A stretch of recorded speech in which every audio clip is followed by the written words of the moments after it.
Hello guys!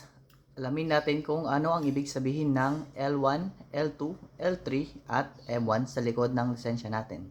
Okay, let's go! Bali, ito ang nakalagay sa likod ng lisensya ko. L1, L2, L3 at M1.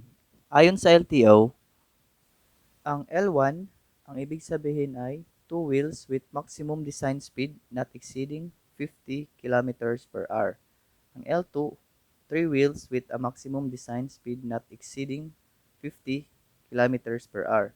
Ang L3 naman ay ang normal nating ginagamit na motor sa pang-araw-araw.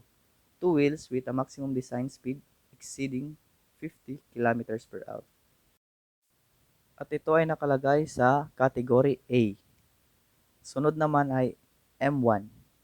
Ibig sabihin, vehicles used for carriage of passengers and compromise not more than 8 seats. Bali, hindi lalagpas sa 8 seats na sasakyan. In addition to the driver's seat with gross weight of 5,000 kilograms.